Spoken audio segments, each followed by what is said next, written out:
Welcome back to FCB I Love You. This is going to be another episode, but this is going to be on a different scale. This is going to be one of our players on international break.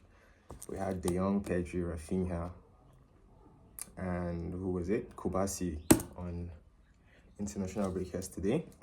We had a bad news though. Kubasi went off really early on in the game, about 20-something minutes. Kubasi went off with a discomfort, which is just, I don't think it's too much to worry about. It looked like a discomfort. We haven't gotten a full analysis on it yet. I will reach back to you guys on a post as soon as that comes in. I also have a funny discussion on the Netherlands versus Spain match.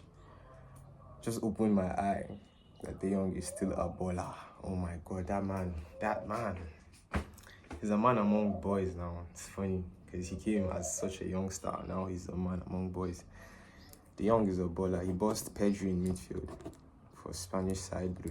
Luis de la Fuente started Pedri, which is an obvious pick. He's a starter right now, alongside with a couple of other Barcelona players, which are stamped starters for the European champions, that's very impressive, don't you think? I think that's really impressive. We had Yamal on the right side, which basically created the first goal for Nico Williams.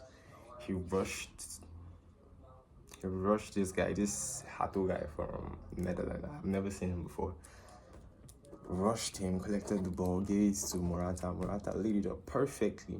Well, not perfectly, but so good enough that he scored it. Nico Williams buried it.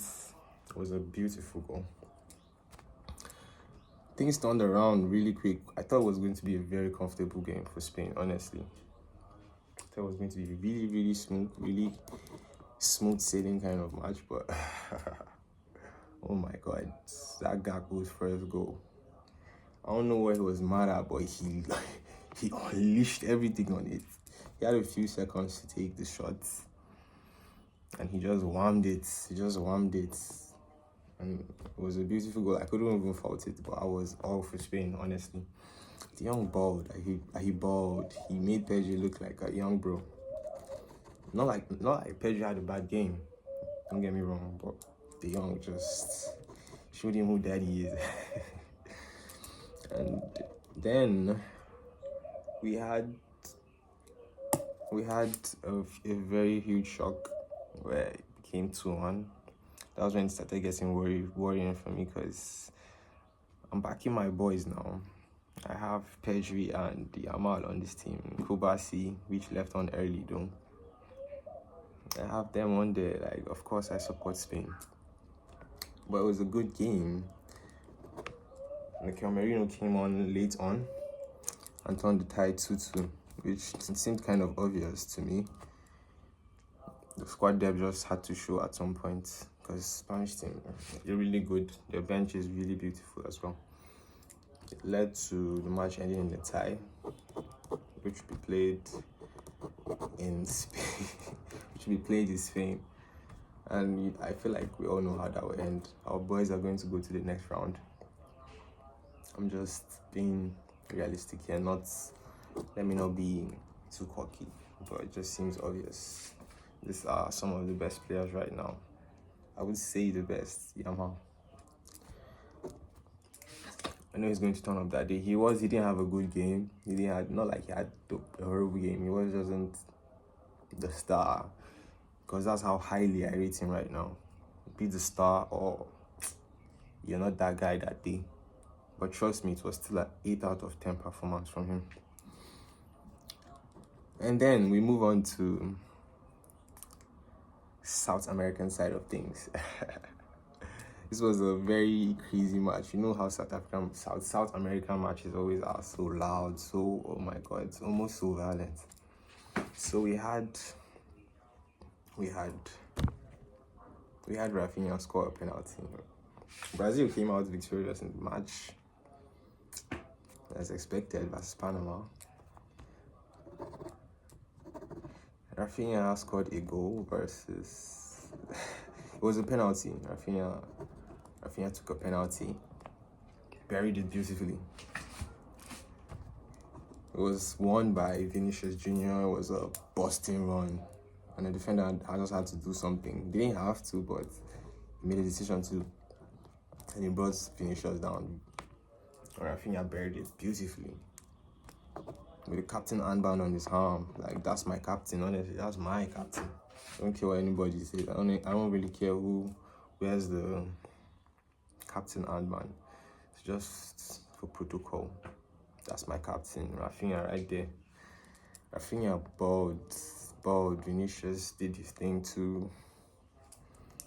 But as you know, Vinicius, so fucking irritating, so fucking annoying. There was a point where he had to get off. He had like an altercation with the player and referee, I think. And it got so annoying to a point where his own player, Rafinha, told him to head off, like, let's get this match going. And we still had Vinicius yapping, man. Like, you try and infuriate someone, the person gets infuriated. That's what he does, and he now plays the victim. It's so annoying, man. So it's Rafinha. Rafinha kicked him out. He now bent down. Obviously, to get a reaction again. Bent down, was touching something on his boots, fixing something, fixing his socks. And Rafinha gets mad. And Cunha comes in like he wants to eat his head off. The guy just steps out. I'm like, bro, calm the fuck down. Calm the fuck down, Vinicius. We know you're that guy, but like, you're gonna make all of us hate you for some, like, bro, you're a baller. Just chill the fuck out. And an honorable mention to Kylian Mbappe. Another blank. Croatia won them. I really don't even have a business in that match except the fact that Koundé was there. Yeah. Another honorable mention. Unfortunately, it was a loss. And I want to say something I observed. I feel Flick has a hand in the mid-performance from our players. That's except Rafinha and somewhat De Jong. I feel like Hansi Flick has a hand, like the management, because I start to see some dark plays in Barcelona backroom. And honestly, I think it's for the best. We have to join the dark plays. If not, we're going to just be left behind. I think Barcelona players are laid back in this international break. Well, so far, from the ones I've played, I think they're laid back for the season's purpose. And come on, man, it's very valid. Do you see the fixtures coming up?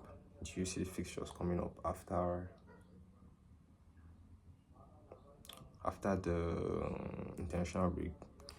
This is like 14 days span where we play 5 matches. That's actually crazy. Do the maths. That's like one game in under 3 days, every day. The rotation is going to be crazy. It has to be. I don't see us coming out of that with either results or horrible injuries. I'll take the horrible results though instead of injuries. So I feel we should rotate. But Flick always makes the best decisions. Like, I don't think I've faulted one decision he's made this season. So I know he'll do what's best. And FCB, I love you.